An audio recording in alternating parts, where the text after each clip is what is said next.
Please subscribe to help you and your motorcycle perform better. Dave Williams, editor, here with today's video, the best and worst leader bike stock suspension. We're talking about suspension right off the showroom floor. How good is it?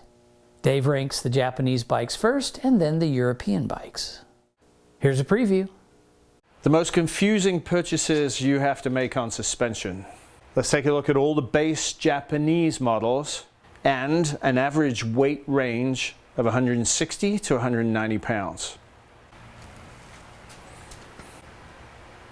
Of 160 to 190 pounds. To 190 pounds. To 190 pounds. Which is the one that doesn't need money spending on it, and which is the one that needs a ton of money spending on it? So let's have a look. You're going to have to do work on the fork springs right out of the gate on the ZX-10R. Sorry for those who are American.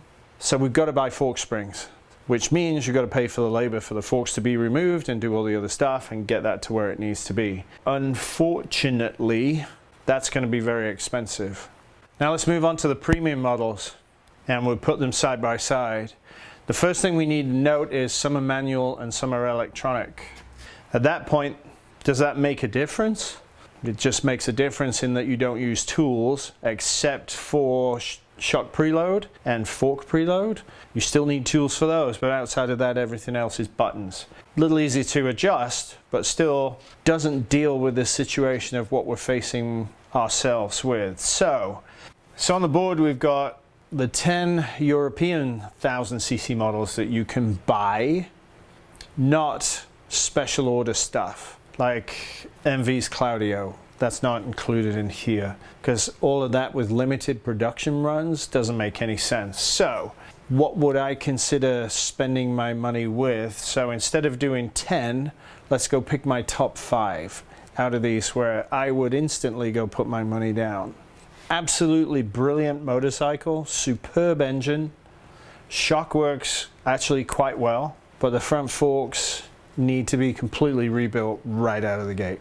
No question that with the Olin suspension and the electronic capability of that suspension, that it is worth my money to rebuild the front end if I were to acquire that bike and then go dial it in.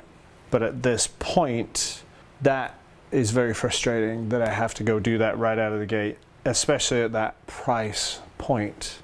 Catch the full video at DaveMossTuning.com.